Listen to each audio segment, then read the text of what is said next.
ಓಂ ಶ್ರೀ ಗುರು ಬಸವಲಿಂಗಾಯ ನಮಃ. ಸರ್ವರಿಗೂ ಭಕ್ತಿಯ ಶರಣಾರ್ಥಿಗಳು. ಎಲ್ಲರೂ ಚೆನ್ನಾಗಿದ್ದೀರಿ ಅಂತ ಭಾವಿಸ್ತೀನಿ. ತರಂಗಿಣಿ ವೀರವಿರಾಗಿಣಿ ಅಕ್ಕ ಮಹಾದೇವಿ ತಾಯಿಯವರ ಜೀವನ ಚರಿತ್ರೆಯನ್ನು ಆಧರಿಸಿದ ಕಾದಂಬರಿ. ಈ ಕಾದಂಬರಿಯ ರಚನಾಕಾರರು ಜಗದ್ಗುರು ಮಾತೆ ಮಹಾದೇವಿ ತಾಯಿಯವರು. ತರಂಗಿಣಿ ಕಾದಂಬರಿಯಲ್ಲಿ ನಾವು ಇಲ್ಲಿವರೆಗೂ 3 ಭಾಗಗಳನ್ನು ನೋಡಿದ್ದಾಯಿತು. ಅಂದರೆ ಭಾಗ 1 ಉಗಮ, ಭಾಗ 2 ಪ್ರಗತಿ, ಭಾಗ 3 ಗಮನ. ಅಂದರೆ ಇಲ್ಲಿವರೆಗೂ ನಾವು 36 ಅಧ್ಯಾಯಗಳನ್ನು ನೋಡಿ ಆಗಿದೆ. ಎಲ್ಲರಿಗೂ ಹೇಗನ್ನಿಸ್ತು, ತುಂಬ ಸಂತೋಷ ಕೊಡ್ತು ಅಂತ ಭಾವಿಸ್ತೀನಿ. ಎಲ್ಲರೂ ಕೇಳಿ ಆನಂದ ಪಡ್ತೀರಿ ಅಂತ ತಿಳಿದುಕೊಳ್ತೀನಿ. ಸೊ ಇಲ್ಲಿವರೆಗೂ ನಾವು ಅಕ್ಕ ಮಹಾದೇವಿ ತಾಯಿಯವರ ಬಾಲ್ಯ ಹೇಗಿತ್ತು, ಅವ್ರು ಹೇಗೆ ವಿದ್ಯಾಭ್ಯಾಸ ಮಾಡಿದರು, ಅವರು ಒಂದು ನೈತಿಕ ಜೀವನದಲ್ಲಿ ಅವರು ಎಂತಹ ಒಂದು ತಿರುವನ್ನು ಕಂಡುಕೊಂಡು ಗಟ್ಟಿಯಾಗಿ ನಿಂತರು ಅನ್ನೋದನ್ನು ನಾವು ಇಲ್ಲಿವರೆಗೂ ನೋಡಿದ್ದೀವಿ. ಸೊ ಇನ್ನು ಮುಂದಿನ ಅಧ್ಯಾಯಗಳಲ್ಲಿ ಇಲ್ಲಿವರೆಗೂ ಅವರು ಹುಟ್ಟಿನಿಂದ ಹಿಡಿದು ಇಲ್ಲಿವರೆಗೂ ಕೂಡ ಪ್ರತಿಯೊಂದು ವಿಷಯವೂ ಕೂಡ ನಿಮ್ಮೆಲ್ಲರಿಗೂ ಸ್ಫೂರ್ತಿ ಅಲ್ವಾ. ಸೊ ಹಾಗಾಗಿ ಇಲ್ಲಿ ಇನ್ನು ಉತ್ತರಾರ್ಧ ಅಂತ ಬರುತ್ತೆ, ಭಾಗ 4. ಇದರಲ್ಲಿ ಇನ್ನು ಮೇಲಿಂದು ಏನಪ್ಪ ಅಂದರೆ ಅಕ್ಕ ಮಹಾದೇವಿ ತಾಯಿಯವರದು ಪ್ರತಿ ಕ್ಷಣವೂ ಕೂಡ ಒಂದು ಪರೀಕ್ಷೆಯ ಕಾಲ. ಅವರು ಒಂದು ಕಾಡಾರಣ್ಯದಲ್ಲಿ ಅವರು ಹಗಲು ರಾತ್ರಿ ಕಳೆಯೋದಿರಬಹುದು, ಅವರಿಗೆ ಹಸಿವಿನ ಬಾಧೆ ಇರಬಹುದು ಅಲ್ವಾ, ಪ್ರಕೃತಿಯ ವಿಕೋಪ ಅಂದರೆ ಮಳೆ ಇರಬಹುದು, ಬಿಸಿಲು, ಪ್ರತಿಯೊಂದು ಕ್ಷಣವೂ ಕೂಡ ಅವರಿಗೆ ಪರೀಕ್ಷೆಯ ಕಾಲ. ಈ ಒಂದು ಭಾಗ ಅಂದರೆ ಉತ್ತರಾರ್ಧದಲ್ಲಿ ಬರುತ್ತೆ. ಭಾಗ 4 ಸಂಗಮ ಅಂತ. ಇದರಲ್ಲೂ ಕೂಡ 16 ಅಧ್ಯಾಯಗಳನ್ನು ನಾವು ನೋಡ್ತೀವಿ. ತುಂಬ ಇನ್ನು ಮುಂದಿನ ಭಾಗನೂ ಕೂಡ ನಮ್ಮ ಜೀವನವನ್ನು ಅಂದರೆ ನಮ್ಮ ವ್ಯಕ್ತಿತ್ವವನ್ನು ಬೆಳೆಸ್ಕೊಳ್ಳಿಕ್ಕಿರಬಹುದು, ನಾವು ಮಾನಸಿಕವಾಗಿ ಗಟ್ಟಿಯಾಗಲಿಕ್ಕೆ. ಸೊ ಪ್ರತಿಯೊಂದು ಏನು ಅಕ್ಕ ಮಹಾದೇವಿಯರು ಅನುಭವಿಸಿದರು, ಗಟ್ಟಿಯಾಗಿ ನಿಂತರು, ಸೊ ಆ ಎಲ್ಲ ವಿಷಯಗಳು ಕೂಡ ನಮಗೆ ಒಂದು ಸಂದೇಶವನ್ನು ಕೊಟ್ಟು ನಮ್ಮನ್ನು ಕೂಡ ಜೀವನದಲ್ಲಿ ಗಟ್ಟಿ ಮಾಡ್ತವೆ ಅಂತ ನಾನು ನಂಬ್ತೀನಿ. ಎಲ್ಲರೂ ತಪ್ಪದೆ ಇನ್ನು ಮುಂದಿನ ಅಧ್ಯಾಯಗಳನ್ನು ಕೂಡ ತಪ್ಪದೆ ಕೇಳಿಸ್ಕೊಳ್ಳಿ ಅಂತ ತಿಳ್ಕೊಂಡು ಹೇಳ್ತಾ, ಉತ್ತರಾರ್ಧ ಭಾಗ 4 ಸಂಗಮ. ಇದರಲ್ಲಿ ಅಧ್ಯಾಯ 37 ಮಸಣದಲ್ಲಿ ಒಂದು ಇರುಳು. ವೈರಾಗ್ಯ ಸಂಕಲ್ಪ ಶಕ್ತಿಗಳೇ ಸಾವಯವ ತಳೆದು ನಡೆಯುವಂತೆ ಮಹಾದೇವಿ ಒಂದೇ ಸಮನೆ ನಡೆಯತೊಡಗಿದಳು.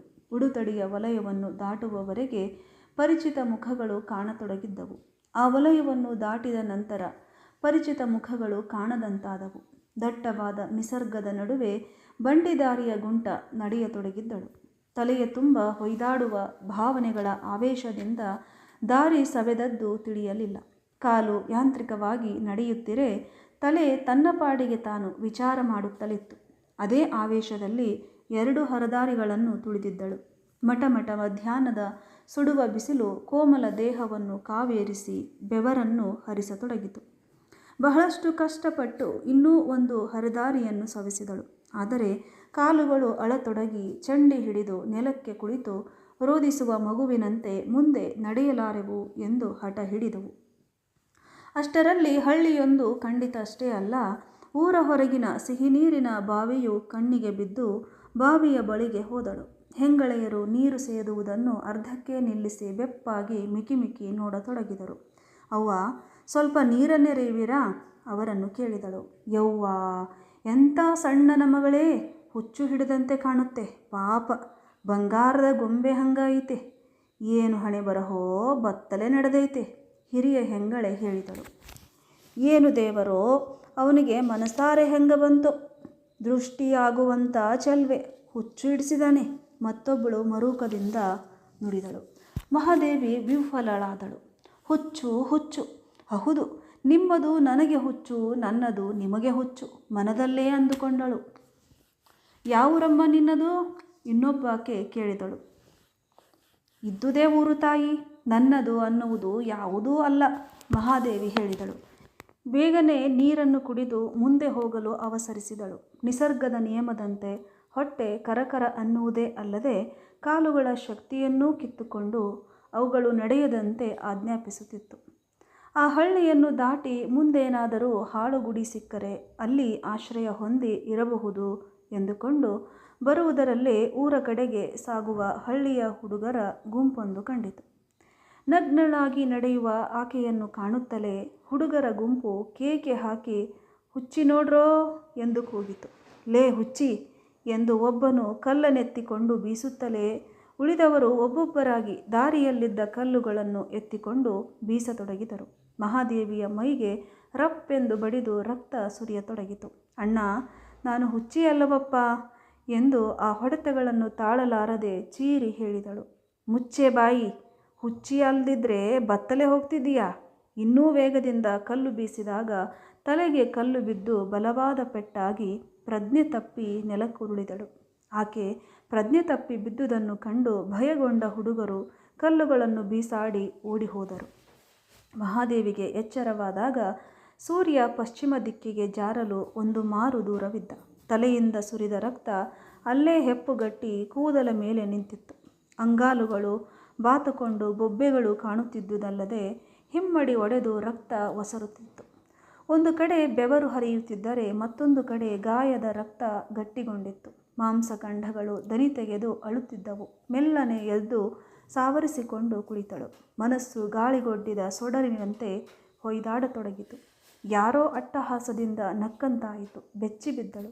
ಯಾರೂ ಅಲ್ಲ, ಹಣತೆಯ ಕೆಳಗಿನ ನೆರಳಿನಂತೆ ದಿಟ್ಟ ಮನದ ಮೂಲೆಯಲ್ಲಿ ಅಡಗಿ ಕುಳಿತಿದ್ದ ಅವಳ ದೌರ್ಬಲ್ಯ. ಕಲ್ಪನೆಯ ಜಗತ್ತು ಬಹು ಸುಂದರ, ವಾಸ್ತವಿಕ ಜಗತ್ತು ಕಲಿಸಿದಷ್ಟು ರಮ್ಯವಲ್ಲ. ನೀನು ದುಡುಕಿದೆ, ಆವೇಶದ ಬಿರುಗಾಳಿಗೆ ಸಿಕ್ಕ ತರಗೆಲೆಯಂತಾದೆ. ತತ್ವವನ್ನು ಇಂಪಾಗಿ ಹೇಳಿ ಶಯನಕ್ಕೆ ದೇಗುಲ ಉಂಟು, ದೇವರೆಂಬ ಆತ್ಮಸಂಗಾತಿಯುಂಟು ಎಂದೆ. ಆದರೆ ಈಗ ಮನಸ್ಸು ಖಿನ್ನವಾಯಿತು. ಮರುಕ್ಷಣವೇ ಆತ್ಮಾಭಿಮಾನ ಜಾಗೃತವಾಯಿತು. ಇರಲಿ, ಶರಣಾಗತರನ್ನು ರಕ್ಷಿಸುವ ಶಕ್ತಿ ನನ್ನೊಡೆಯನಿಗೆ ಇಲ್ಲವೇ? ಕೊಲ್ಲಲಿ ಕಾಯಲಿ ಅವನಿಗೆ ಸೇರಿದ್ದು. ಮಹಾದೇವಿ ತನ್ನ ಮನದ ದುರ್ಬಲ ಅಂಶಕ್ಕೆ ಗದರಿಸಿ ನುಡಿದಳು. ಇನ್ನೂ ಆಲೋಚಿಸು. ಹೊಸ್ತಿಲ ಕಟ್ಟೆಯನ್ನು ದಾಟದ ನೀನು ಹೀಗೆ ಹೋಗಿ ಕಲ್ಯಾಣವನ್ನು ಮುಟ್ಟಬಲ್ಲೆಯಾ? ಕಾಲುಗಳ ಅವಸ್ಥೆ ನೋಡು. ಒಂದು ದಿನದ ಅನುಭವವೇ ಇಷ್ಟು ಕಟುವಾಗಿರುವಾಗ ಇನ್ನೂ ಜೀವನ ಪರ್ಯಂತ ಏನು ಮಾಡುವೆ? ಇಷ್ಟೊಂದು ಕೋಮಲ ಶರೀರ ಊಟ, ನಿದ್ರೆ, ವಿಶ್ರಾಂತಿ, ರಕ್ಷಣೆ ಇಲ್ಲದೆ ಹೇಗೆ ಇದ್ದೀತು? ಅದೂ ಇಲ್ಲ, ಇದೂ ಇಲ್ಲ. ಹಾದಿಯ ಹೆಣವಾಗಿ ಬಿದ್ದು ಅಂತರ್ಪಿಶಾಚಿಯಾಗಬೇಕಾದೀತು. ಮನೆಗೆ ನಡೆ, ಮನಸ್ಸು ಮತ್ತೂ ಹೇಳಿತು. ಇಟ್ಟ ಹೆಜ್ಜೆ ಹಿಂತೆಗೆವ ಹೇಡಿ ನಾನಲ್ಲ. ಅಹಂ ನುಡಿಯಿತು. ಸಾಕು ಸಾಕು, ಅರ್ಥವಿಲ್ಲದ ಆದರ್ಶ. ಯಾರೂ ನಿನ್ನನ್ನು ಹೇಡಿ ಎಂದು ಕೂಗರು. ಇನ್ನೂ ಬಹಳ ದೂರ ಬಂದಿಲ್ಲ. ಮರಳಿ ನಡೆ. ತಾಯಿ ತಂದೆಯರು ಆನಂದ ಹೊಂದುವರು. ಮನಸ್ಸು ನೊಂದು ಹೇಳಿತು. ಚೆನ್ನಮಲ್ಲಿಕಾರ್ಜುನ, ಸಾಕು ನಿನ್ನ ಬಲೆಯ ಬೀಸುವಿಕೆ. ನೀನೊಡ್ಡಿದ ಮಾನಸಿಕ ವಿಘ್ನ, ಆಸೆ ಆಮಿಷಗಳನ್ನು ಗೆದ್ದು ಬಂದಿರುವೆ. ಅವಕ್ಕಿಂತ ಅತಿ ಸುಲಭವಾದ ಶಾರೀರಿಕ ಕಷ್ಟಗಳಿಗೆ ಹೆದರುವೇನೆ? ಕೇಳಿಲ್ಲಿ, ಆರೂ ಇಲ್ಲದವಳೆಂದು ಆಳಿಗೊಳ್ಳಲು ಬೇಡ ಕಂಡೆಯ. ಏನು ಮಾಡಿದಳು ಆ ನಂಜುವಳಲ್ಲ. ತರಗೆಲೆಯ ಮೆಲಿದು ಆನಿಹೆನು, ಸುರಗಿಯ ಮೇಲೊರಗಿ ಆನಿಹೆನು. ಚೆನ್ನಮಲ್ಲಿಕಾರ್ಜುನಯ್ಯ, ಕರಕಾಡಿ ನೋಡಿದಡೆ ಒಡಲನು ಪ್ರಾಣವನು ನಿನಗರ್ಪಿಸಿ ಶುದ್ಧಳಹೆನು. ದೇವ, ನಿನ್ನ ನನ್ನ ಮಧ್ಯೆ ಪಾರಮಾರ್ಥಿಕ ಯುದ್ಧ ನಡೆದಿದೆ. ಸಾಮಾನ್ಯ ಜಟ್ಟಿಯೊಡನೆ ಪಂದ್ಯವಾಡಿ ಗೆಲ್ಲುವ ಕೀರ್ತಿಗಿಂತಲೂ ಜಗಜಟ್ಟಿಯೊಡೆಯನಾಡಿ ಸೋತರೂ ಬರುವ ಕೀರ್ತಿ ಅಪಾರವಾದುದು. ಹೆಜ್ಜೆ ಇಟ್ಟ ಪಥದಲ್ಲಿ ನನ್ನನ್ನು ಹಿಮ್ಮೆಟ್ಟಿಸಬೇಕೆಂದು ನೀನೆಷ್ಟೇ ವಿಘ್ನಗಳನ್ನು ಹರವಬಹುದು. ನಾನು ಎಳ್ಳಷ್ಟು ಅಂಜೆನು. ಕಾಡು ಸೊಪ್ಪನ್ನಾದರೂ ತಿಂದಿದ್ದು ಗುರಿ ಸಾಧಿಸುವೆ. ಹುಡುಗರು ಹೊಡೆದ ಮೊನಚಾದ ಕಲ್ಲುಗಳ ಏಟನ್ನು ಹೂವಿನ ವೃಷ್ಟಿಯೆಂದು ಅರಿಯುವೆ. ಚೂಪಾದ ಅಲಗುಗಳ ಹಾಸಿಗೆಯನ್ನು ಹಾಕಿ ಮಲಗೆಂದರೂ ಅದು ಹಂಸತೂಲಿಕಾ ತಲ್ಪವೆಂದು ನಗುನಗುತ್ತಾ ಮಲಗುವೆ. ನಿನ್ನೊಡನೆ ಕಾಳಗ ಮಾಡಿ ಗೆದ್ದರೆ ಒಂದು ಲೇಸು, ಸೋತರೆ ಮತ್ತೊಂದು ಲೇಸು. ಸಾವನ್ನೊಡ್ಡಿದರೂ ಅದನ್ನು ಪ್ರಸನ್ನತೆಯಿಂದ ಸ್ವೀಕರಿಸಿ ಶುದ್ಧಳಾಗುವೆ. ಸ್ವಗತ ಬುದ್ಧಿವಾದದಿಂದ ಅತುಳವಾದ ಧೈರ್ಯ ಮೈಗೂಡಿತು. ಅತಿ ಕಷ್ಟದಿಂದ ಮೇಲೆದ್ದು ಹೆಜ್ಜೆ ಇಡತೊಡಗಿದಳು. ಊರನ್ನು ದಾಟಿ ಸುಮಾರು ದೂರ ನಡೆದ ಬಳಿಕ ವಿಶಾಲವಾದ ಹಾಳುಗುಡಿಯೊಂದು ಕಣ್ಣಿಗೆ ಬಿದ್ದಿತು. ಬಂಡಿದಾರಿಯ ಎಡಮಗ್ಗುಲಿಗೆ ಹೊಲ ತೋಟಗಳು, ಬಲಬದಿಯ ಗುಡಿಯ ಎರಡೂ ಕಡೆಗೆ ವಿಶಾಲವಾದ ಸ್ಮಶಾನ, ಅಲ್ಲಲ್ಲೇ ಕೆಲವು ಮಣ್ಣು ಗುಡ್ಡೆಗಳು ಮನುಷ್ಯನನ್ನು ಹುಗಿದ ತಾಣಗಳನ್ನು ಎತ್ತಿ ತೋರಿಸುತ್ತಿದ್ದವು. ದೂರದಲ್ಲಿ ಹೆಣವನ್ನು ಸುಟ್ಟ ಮಸಣದ ಬೆಂಕಿ ಉರಿಯುತ್ತಲಿತ್ತು. ಕಾಲುಗಳು ಮುಂದೆ ಸಾಗಲಾರದಷ್ಟು ನರಳುತ್ತಿದ್ದವು. ಅಲ್ಲಿ ನಿಲ್ಲದೆ ಬೇರೆ ಮಾರ್ಗವಿರಲಿಲ್ಲ. ಗುಡಿಯನ್ನು ನೋಡಿ ಎಷ್ಟೋ ಸಮಾಧಾನ ಎನಿಸಿತು. ಸುತ್ತಲೂ ಓಡಾಡಿ ನೋಡಿದಳು. ಗುಡಿಯ ಮುಂಬದಿಯಲ್ಲಿ ಒಂದು ಕೊಳ, ಅದರ ಮಗ್ಗುಲಿಗೆ ಬಿಲ್ವಪತ್ರೆಯ ವೃಕ್ಷವಿತ್ತು. ಹೊತ್ತು ಮುಳುಗಲು ಕೆಲವೇ ಕ್ಷಣಗಳು ಉಳಿದಿದ್ದವು. ಕೊಳದಲ್ಲಿಳಿದು ಮಿಂದಳು. ಬಿಲ್ವ ಗಿಡದ ಎಲೆಗಳನ್ನು ಕಿತ್ತುಕೊಂಡು ಗುಡಿಯ ಒಳಗೆ ನಡೆದಳು. ಅದೊಂದು ಶಿವಲಿಂಗದ ಗುಡಿ. ಬಹುಶಃ ದಕ್ಷಿಣೆ ಕೊಡುವ ಭಕ್ತರು ಬಹಳ ಬರುತ್ತಿರಲಿಲ್ಲವೇನೋ. ಆ ಗುಡಿಯ ಬಗ್ಗೆ ಪೂಜಾರಿಗಳು ಅಷ್ಟೊಂದು ಆಸಕ್ತಿ ವಹಿಸಿರಲಿಲ್ಲ. ಎಲ್ಲಿ ನೋಡಿದಲ್ಲಿ ಧೂಳು ತುಂಬಿತ್ತು. ಮಹಾದೇವಿ ಗರ್ಭಗುಡಿಯಲ್ಲಿ ಕಣ್ಣು ಹಾಯಿಸಿದಾಗ ಸಣ್ಣದೊಂದು ಮಾಡಿನಲ್ಲಿ ವಿಭೂತಿಯ ಉಂಡೆ ಸಿಕ್ಕಿತು. ಕೆಳಗಡೆ ಕುಡಿಕೆಯೊಂದು ಬಿದ್ದಿತ್ತು. ಅದನ್ನು ತೆಗೆದುಕೊಂಡು ಹೋಗಿ ಕೊಳದಲ್ಲಿನ ನೀರು ತುಂಬಿಕೊಂಡು ತಂದಳು.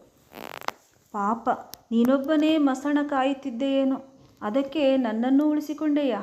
ನಿನ್ನಂತಹ ಬೈರಾಗಿಗೆ ಒಲಿದವಳು ಬೈರಾಗಿಣಿಯಾಗದೆ ಮಾರ್ಗವೇ ಇಲ್ಲ. ಅದಕ್ಕೆ ಅಪ್ಪನವರು ಹೇಳುವರು, ದೇವನು ಒಳ್ಳೆಯವನು ಎಂದು ಭಾವಿಸಬೇಡ. ಕರಕಟ ಕಾಡುವನು ಒಳ್ಳೆಯವನೇ, ಅಳಿಸುವ ನಗಿಸುವವನು ಒಳ್ಳೆಯವನೇ, ಭಕ್ತರೊಡನೆ ಚೆಲ್ಲಾಟವಾಡಿ ಸಂಕಟಕ್ಕೀಡು ಮಾಡುವವನು ಒಳ್ಳೆಯವನೇ. ಮಹಾರಾಯ, ಮುನಿಸಿಕೊಳ್ಳಬೇಡ. ಬೆಚ್ಚದೆ ಬೆದರದೆ ತೊತ್ತುತನವ ಮಾಡಲು ತನ್ನ ನೀವನು ಲಿಂಗದೇವ ಎಂದೂ ಹೇಳುತ್ತಾರಷ್ಟೆ. ನಾನು ಹಾಗೆಯೇ ನಿನ್ನ ತೊತ್ತುತನ ಮಾಡುವೆ. ಪೂಜೆಯನ್ನು ಮುಗಿಸಿ ಬಿಲ್ವಪತ್ರೆಯ ಎಲೆಗಳನ್ನು ತಿಂದು ನೀರು ಕುಡಿದಳು. ಹಸಿವು ಹೋಗಲಿಲ್ಲ. ಅಬ್ಬಾ, ನಿನ್ನ ಪ್ರಚಂಡತನವೇ! ಎಂತೆಂತಹ ಆಸೆ ಆಮಿಷ ವಿಲಾಸದ ಆಹ್ವಾನವನ್ನು ಎದುರಿಸಿ ಗೆದ್ದೆ. ನಿನ್ನ ಕಾಟ ಸಹಿಸುವುದು ಬಹು ಕಷ್ಟ ಎಂದುಕೊಂಡು ಹೊಟ್ಟೆಯನ್ನು ಹಳಿದಳು. ಕೇಳಿದ್ರಲ್ಲ ಸ್ನೇಹಿತರೆ, ಇದಾಗಿತ್ತು 37ನೇ ಅಧ್ಯಾಯದ ಮೊದಲ ಒಂದು ಭಾಗ. ಮುಂದುವರಿದ ಭಾಗವನ್ನು ಇನ್ನೊಂದು ವಿಡಿಯೋದಲ್ಲಿ ನೋಡೋಣ ಅಂತ ತಿಳ್ಕೊಂಡು ಹೇಳ್ತಾ ಎಲ್ಲರಿಗೂ ಭಕ್ತಿಯ ಶರಣು ಶರಣಾರ್ಥಿ.